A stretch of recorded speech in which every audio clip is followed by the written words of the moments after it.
In honor of the occasion, I figured I would do an appropriate corporate costume for this one. And now that I'm fully in character, if a deal collapses in the wood and nobody hears it, is it an SEC violation?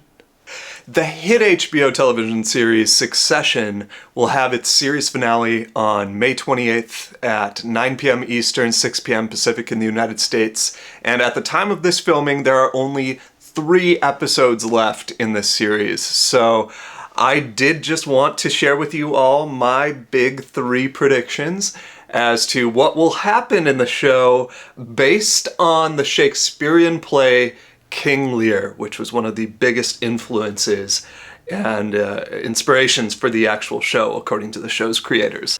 A little background, King Lear is one of the most important of the major Shakespearean tragedies, in which the mythic Lear, King of Britain, before his intended retirement and potential death, wishes to divide his kingdom up in hopefully 3 amongst his 3 daughters, and asks them to vocally at court in front of everybody profess their love for him, and he will divvy things up according to what he feels merits the appropriate profession of love. The elder 2 siblings, Goneril and Regan, along with their husbands Albany and Cornwall, respectively, are asked to profess their love, and they do so willingly, lavishing praises upon their father, and immediately Lear grants each of them with 1/3 of his kingdom.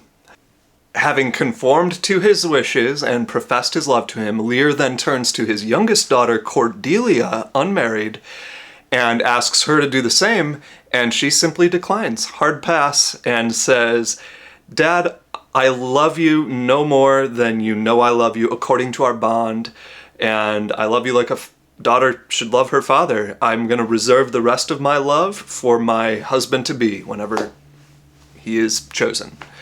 Suffice to say, Lear doesn't take this very well. He disowns Cordelia and effectively banishes her, disinheriting her, and divides up the 1/3 of England that he had intended to give her, and instead gives it to the other 2 sisters. Suffering this heartbreak, Lear goes mad, ultimately losing his mind, raging against a storm, and beyond that, chaos and tragedy ensue. This classic story is retold in a modern corporate boardroom drama with Succession over its 4 seasons with an incredible cast.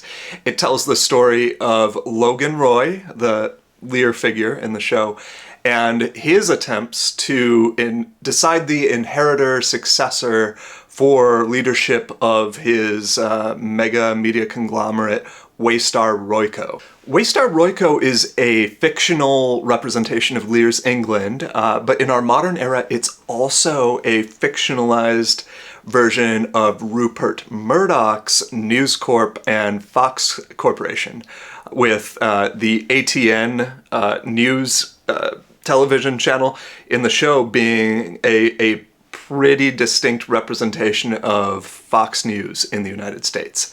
Murdoch has similarly been going through his own succession squabbles with his 6 children in having chosen, I think, largely 2 of them to lead News Corp now that he no longer sits the throne at the company. Now, before I get into my analysis and predictions for what's going to happen, do be aware that Succession is not a specific, explicit retelling of King Lear, quite in the way that you might consider Jane Smiley's 1,000 Acres to be. Instead, it's more so an inspiration for the show, and it gets quite muddy trying to pick out exactly which characters which events in the show are supposed to mirror events in the play. Actually, there's a lot of other plays and works of literature that continue to show up throughout the series as also being inspirations of the show and its script. Through the first 3 seasons of the show, anybody who has read King Lear or seen it performed will definitely pick up on the similarities between the text and the show, and the viewer is kept wondering which one of Logan Roy's 3 children is supposed to represent Cordelia, the scapegoat martyr figure. So there is a lot of discussion on the Succession TV subreddit as to which characters are intended to represent whom. And now that the show is in its fourth and final season and almost concluded, I'm going to offer my analysis on what I feel it to be, and depending on the ending of King Lear, what I expect is going to occur in the last 3 episodes that remain. So obviously, Logan is Lear, and at one point his son Roman calls him the demented effing piss-mad King of England, an explicit reference to the character of Lear. So there's really no questions there, but then that beckons the question, of course, as I mentioned, who is Cordelia? And before I get into that, I would love to note just that Brian Cox, the actor who plays Logan Roy, has also performed as Lear on multiple occasions with the Royal Shakespeare Company and Royal Shakespearean National Theatre in England. And he's actually written a memoir on his experiences playing the character called The Lear Diaries. So quite well cast as this role. At the end of season 3, I would say Kendall is most well-positioned to serve in the role of Cordelia, according to how much he has suffered at this point and how he has very much so been disowned and cut out of everything by his father. Now, as season 4 progresses, Roman has actually stepped forward to appear to be the character that is most caring for his father in his father's final days, and specifically is the only one who has maintained a relationship with him after the other 2 children, 2 of the 3 primary children, have given up. Meanwhile, with only 3 episodes left, Siobhan Roy, or Shiv for short, has closely aligned herself to Lucas Mattsson, leader of the Swedish multinational competitor to Waystar, Gojo, with whom Waystar is undergoing a mergers and acquisition deal, or effectively kind of the corporate version of the battlefield of war, wherein one company is conquered by another. This would suggest that Shiv's new quote-unquote husband, Mattsson, is King Lear's King of France character, the enemy with whom Lear and England war. As such, I believe that at different points, all 3 characters represent some facet of Cordelia and have played the role of Cordelia at different times, specifically owed to the fact that at the end of season 3, all 3 of them are cut out and disinherited from the family trust. At the same time, it seems that Roman has stepped forward as the giver of the obituary at his father's funeral, the one who is willing to step forward and profess these words of love for his father, which is something that Goneril and Regan do, not Cordelia. Meanwhile, with his spate of firings and temperamental blow-ups, Roman seems to be in the middle of the process of committing corporate suicide. With these rash actions after his father's death, Roman appears to have shot himself in the foot now and has inadvertently ended his own career, specifically being fully beholden to ex-interim CEO Jerry. This feels to me like Roman is in fact Goneril, the character with whom he shares a similar fate. What about Connor, though? Played by Alan Ruck, Logan Roy's 4th child. I believe Connor actually represents the fool character in King Lear, somebody who's very close to the king and the only one with the ability to speak truth to power.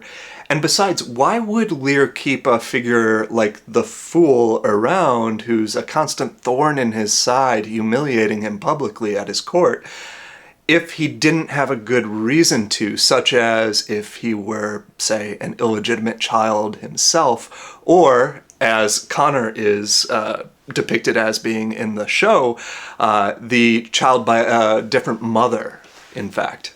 Without him being present, Connor's 3 siblings actually call him stupid, owed to the fact that after the suicide of Connor's mother, I believe it was suicide, he suffered a deep trauma from which he never necessarily recovered, and his lack of ability thereafter prevented him from ever holding an actual role or position of power within the corporation. Connor foppishly takes on the role of a political contender for the US presidency.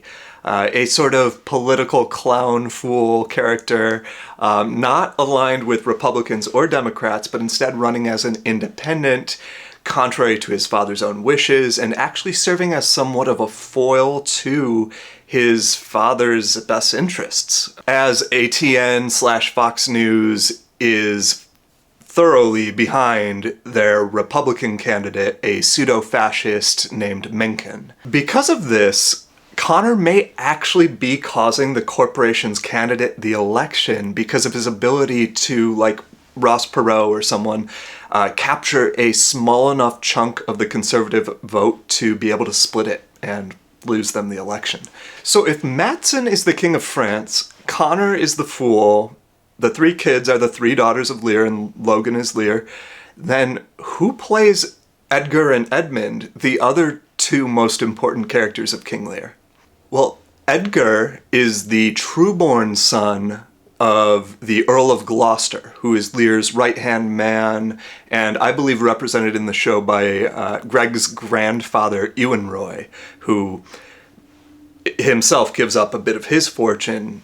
Edmund is Gloucester's illegitimate bastard son, who actually really serves as the force for chaos and rises to kind of serve as the antagonist villain of the story by the end of it, really manipulating things behind the scenes and causing a whole lot of trouble, bringing ruin to the family of the Lears.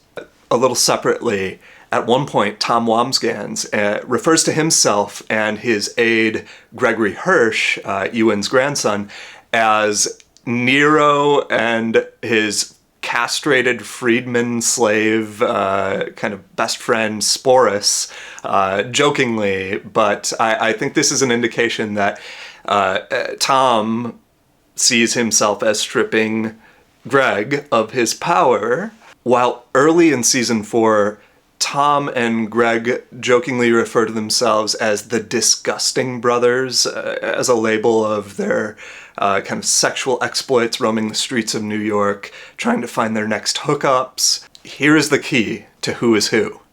So if Edmund is the villain, Edgar actually, not to spoil King Lear here, but ultimately ends up rising as the hero figure of the play. But before Edgar comes to the rescue and kills his half-brother in the final moments of the play, making everything all right again and saving England, earlier in Act 3, he puts on a disguise of poor Tom o' Bedlam, a kind of madman, in order to protect himself from further banishment or danger and allow him to get close to the king. Some have suggested that this means Tom is poor Tom Edgar. I, however, think this is a misread of the situation because remember, Edgar is putting on the disguise of poor Tom. He is not an actual Tom. This tells me that Greg is Edgar playing the role of quote-unquote poor Tom in order to get ahead. Meanwhile, actual Tom is shirking his duties, passing them off to Greg, and actively serving as a manipulator behind the throne, helping with the disinheritance of Kendall, Roman, and Shiv, enabling Lear's mad decisions. I believe that Tom is actually Edmund, who later intends to marry Regan, Shiv. You could also make the case that Tom plays the dual role of Albany in King Lear, Goneril's husband, who she ditches because she feels that he's too cowardly, or as Shiv says in the balcony fight at the election tailgate, you're servile. This could mean that now with his relationship with Siobhan reaching its true and final conclusion, that he somehow needs to die to his identity as Edmund and be reborn as an Albany, an actual benefactor to the throne, and somebody who stands up and rises up to assist Edgar in reclaiming rule and the integrity of the English throne after everything's fallen apart. Therein lay my 3 ultimate predictions for the finale of this show, that in the absence of any of the 3 primary children at the helm of power, Greg the Egg, Edgar, rises up as the hero to become the conqueror of corruption.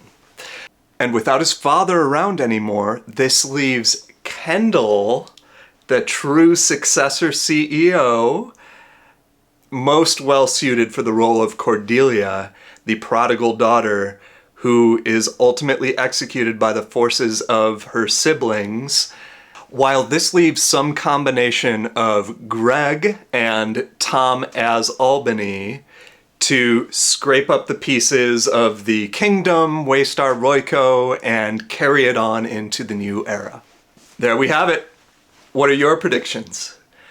And I know we still have 3 episodes to go, so things could change dramatically, but I want to know if you felt I've hit the mark or majorly missed it. Is it completely impractical for Greg to step forward as the hero in the bloodbath that we expect is about to ensue?